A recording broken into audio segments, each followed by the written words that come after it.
All right, so this is your chapter 6 big ideas.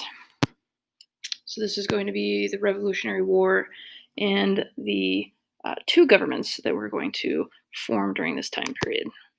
I highly advise that in your notes you begin to truly focus on the political, social, and economic continuities and changes during the war. This will really help you kind of understand and put everything together once we get to 1789 and beyond. So let's start with the war. Okay, so we started the war. We had the shots heard around the world. Fighting is going to begin. We've declared our independence. General Howe is going to lead the British troops. He's going to swoop in. He's going to take New York. All right, we're going to retreat rather quickly.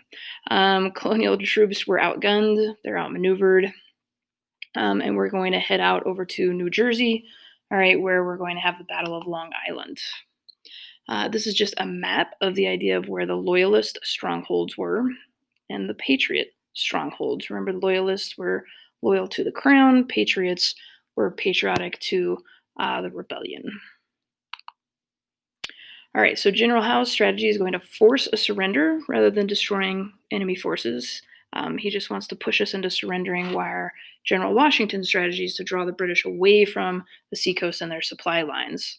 So the Continental Army, we're going to get our recruits from the lower rankings of society, and we're going to try to give them cash bonuses, right? So they're not necessarily joining to be part of this big movement. They're joining to get some money out of the deal, okay? We're also going to lack everything, right? We have no money, okay? So therefore, provisions and supplies are low in number. All right, so the problems for the British are going to be that Howe, all right, he's going to want to attack Philadelphia, thinking that since that's our capital, that would pretty much end it all there. Okay, General Burgoyne, he's going to win Fort Ticonderoga, but he's not going to pursue the Continental Army. He's going to kind of hunker down. And then the militiamen for the Continental Army and for the Patriots, they're going to cut off the supply lines and they're going to surround Burgoyne. Eventually, he's going to surrender to General Gates. So this victory is going to kind of turn a tide for the Continental Army, and this is where the French will decide that they will kind of give us a little bit of help there. All right, so some of the difficulties going on is that the British are going to blockade and cut supplies and goods to Boston. So it's going to leave the Continental Army requesting help from women to make goods and supplies. So they're going to start making uniforms and blankets and try to grow food and pick food and cook and do all of these things to try to get supplies for the Continental Army, including bullets, ammunition, things like that. Soldiers on both sides, okay, are not gentlemen in any means. They're going to loot property, rape women, and burn down farms, okay? Civilians on both sides, all right, are going to then punish those that they deem disloyal, okay? All right, so our country's in a financial downfall pretty much, right? States are just printing money, okay? Congress, under the Articles of Confederation, have zero power to tax, to get anything, so they're just going to borrow. They're going to borrow from Spain. They're going to borrow from France. They're going to borrow everywhere, okay? And we're going to just start printing money, okay? So we're going to start printing the Continentals. We're going to start using those as money. We're going to borrow from people.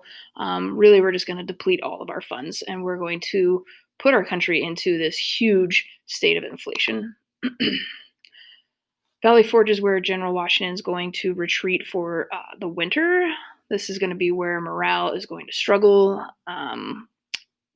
The soldiers are going to have a really tough winter. They're going to suffer from different diseases. All right, they're not going to have shoes. They're not going to have blankets, things like that. So we're going to bring in this guy named Baron von Steuben, and he's going to actually help drill our soldiers to try to turn them into actually military fighting machines rather than a group of militiamen. All right, so with the French allying with us, okay, we are going to have a victory at Saratoga, okay? We are going to turn things around regarding our wins, okay? We're going to get more supplies and money, All right. And then as the war grows in unpopularity in Britain, okay, Parliament's going to begin repealing a bunch of those taxes that we were really protesting against, trying to get us to say, oh, well, okay, I guess we'll just come back to you guys. All right, so now let's move down to the South. Okay, General Howe's going to hang out in New York. He's going to go to balls and have parties and just kind of socialize and hang out. He's chased the Continental Army off to the west and down to the south. So he's feeling pretty good having the stronghold up there. Whereas down in the south, okay, the strategy for the British is to capture the tobacco and rice colonies. All right. And then both sides, okay, the British and the Patriots are going to recruit slaves, and the British is going to promise freedom. The Marquis de Lafayette is going to convince Louis XVI to send troops to America. All right. In the meantime, we're going to have something called guerrilla warfare in the Carolinas, right? This is the idea that all of those backcountry militiamen are pretty much hiding behind trees, shooting at the redcoats. They're pretty easy to see because they have red coats. So they're going to be fighting in that style, which is not normal war strategies. So the British are kind of put off by this. All right, some of the mistakes made is that Howe is not going to mobilize his troops quick enough. All right, up in New York. All right, Burgoyne, he's going to fail to mobilize and move in the south. They really are just thinking this isn't going to last. The Continental Army has no chance, and they're not giving us much thought or much hope. So at the heart, though, okay, America has French troops, all right, and then Washington keeping our morale high. Okay, remember, we're fighting for our independence. We're fighting for something, not just a paycheck like the Redcoats. Eventually, we're going to get the Treaty of Paris.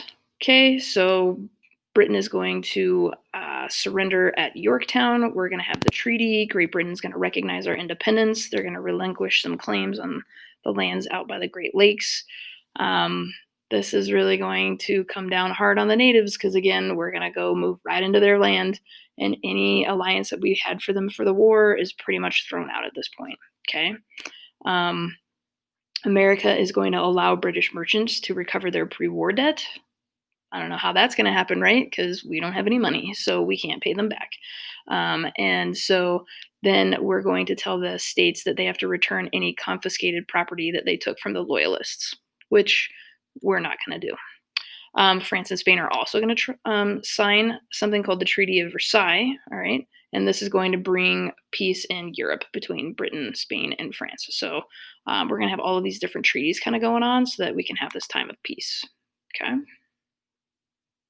This is just a map of claimed territories and what was going on. You got to remember that Spain was pretty big over here, okay? So we fought for this little area, all right? But Spain has this huge claim on North America for now. All right, so now we're going to need to build a new government, okay? So we're going to look at republicanism, okay? We're going to look at the idea that a lot of people want to have some sort of a democratic voice in here, but of course we do not want everybody to be able to vote, okay? So during this time, women are going to try to seek their voice as well, and equality. They are going to be given something called Republican motherhood, the idea that you don't get to vote and you don't have a say in our government, but the responsibility of raising the future of this nation, okay, because you're the mother of the future of these children, that becomes kind of a big deal, which means that they need to be educated, which means that women are now going to get an education in order to instill these virtues of republicanism in their children. So that's the win that women get. Today, maybe we frown on that, but it was a pretty big win for them during this time period. All right, so remember that we're broke as a joke, okay? We are in a state of inflation, okay? Yeomen and entrepreneurs are going to demand their property rights. Okay, we're going to demand new trading ventures. Native Americans are going to be kicked out of land. Slaves are sent back to their plantations. All right, and so therefore we're going to deny all of these liberties that we fought for to the slaves and the native populations, despite the fact that they made sacrifices in the war as well. You did have to have a loyalist pass. This is what got you out of the country. This is what allowed you to leave. and get on a ship and get away from us. All right, so under the Articles of Confederation, remember that's the government system that we lived under while we were fighting the revolution. Okay, it was a loose confederation among states. The federal government had zero powers to do anything. Therefore, that led to no money, inflation, and states doing whatever they wanted. So, the next thing that's going to happen is we're going to have this thing called the Northwest Ordinance, which is going to be created that kind of outlines the step-by-step process of how to become a state. And this is going to actually stay with us through pretty much all of our expansion and state creations. What we're going to eventually add to it is a side note about slavery. This is just an example of how the Northwest Territory was going to be divided up and separated. Okay, so we're going to have a rebellion. Shays' rebellion is going to happen. He's going to be poor. He's going to be looking for his money. The federal government still hasn't paid for him fighting in the revolution. He and his friends are going to be angry. They're going to have a rebellion. Massachusetts is going to come in and they're going to squash the rebellion. And pretty much what this does is show that the federal government has zero power to put down a rebellion, zero power to do anything. But what it does show is that people can still rise up and gather in large numbers and cause a problem. So we're going to look at all of this and say we need a new government, which is why we're going to have the Annapolis Convention, which is where we're going to say, hey, I think maybe we need to make a new government and a new system. So we're going to have the Philadelphia Convention, okay, which is the Constitutional Convention, where we're going to have different debates and discussions. And this is where we're going to come up with our bicameral legislation. This is where we're going to get the 3/5 compromise. We're going to get the 3 branches. We're going to get checks and balances. We're going to get the Electoral College, which everybody loves. And this is what we're going to do to try to fix the Articles of Confederation. Remember that the 3/5 clause, K, counts for population. This works to the benefit of large states in the South that still have slaves. This allows them to have the larger number in the House of Representatives. This is going to be signed in 1787. We're going to go through a long, drawn-out ratification process, which requires a lot of the people who helped write the Constitution, okay, Madison, John Jay, and Alexander Hamilton, to write the Federalist Papers, trying to convince the anti-Federalists, the people against the Constitution, that it was actually a good idea and that this was the better form of government. What's eventually going to happen is we're going to get the Bill of Rights. That's going to be the compromise that allows the anti-Federalists to finally sign on and say, okay, fine, we'll agree to the Constitution now that you have the Bill of Rights and you're guaranteeing our private rights and you're guaranteeing state rights in that.